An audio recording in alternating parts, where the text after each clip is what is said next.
Сәлем достар, бүгін сіздермен сметанник пирогының ерекше рецептісімен бөлісетін боламын. Ендеше кеттік.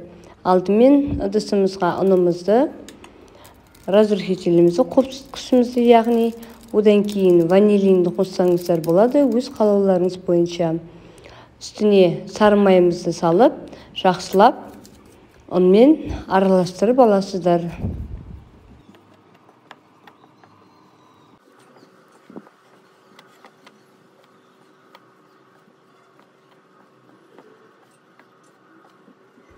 Осындай қамыр шыққаннан кейін біз бөлек ыдысымызға жұмыртқамызды екіге бөлеміз, яғни сары уызы мен ақ уызын бөлек ажыратамыз.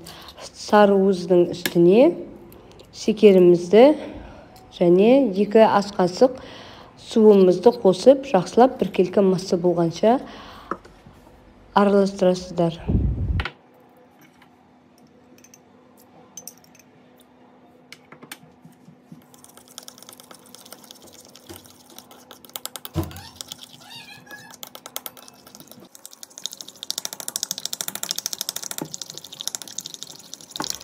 Дайын болған сұйықтығымызды жаңағы дайындаған ұнымыз бен майымыздың үстіне қосып, жұмсақ қамыр илеп дайындаймыз.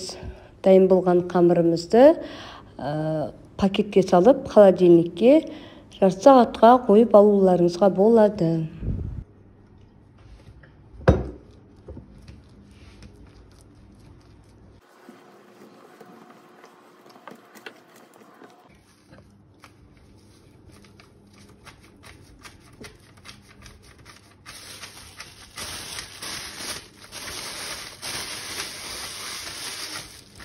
Енді біз ішкі основасын дайындайтын боламыз.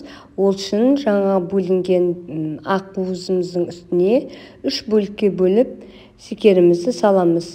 Жақсылап миксердің көмегімен әбден шекеріміз езілгенше араластырып,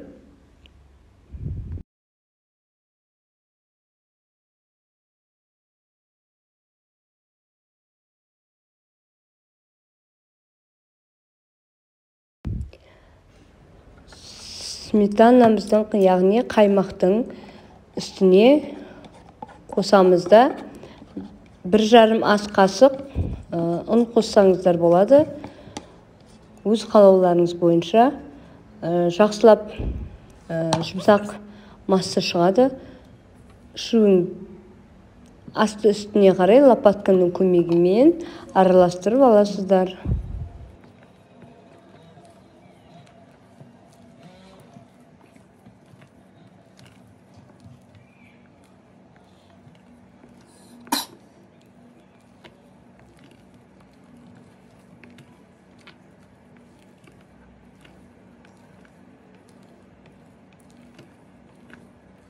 Осындай әдемі масса шығады бізде. Одан кейін менде 22-лік форма пергамент қағазын төсеп, бірінші дайындаған песочный тестамызды осылай астына бортик жасап, жайып шығатын боласыздар.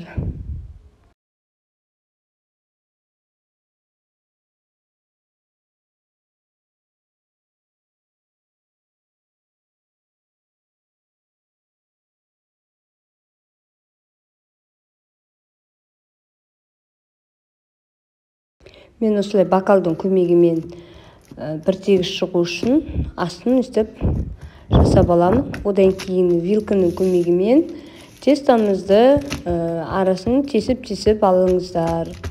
Себебі тестамыз көтеріліп жоғары кетуі мүмкін.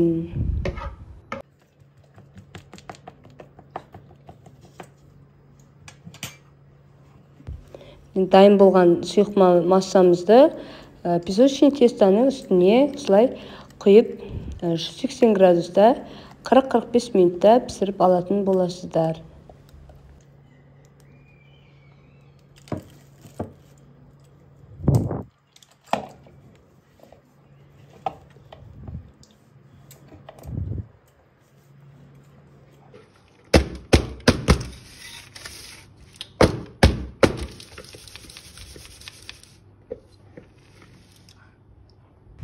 Дайын болған пирогымызды формамыздан сразу шығармай 2 сағат алдын ала суытып алыңыздар. Астарыңыз дәмді болсын. Менімен бірге болғандарыңызға көп рахмет. Лайк басып, пікір қалдыруды ұмытпаңыздар.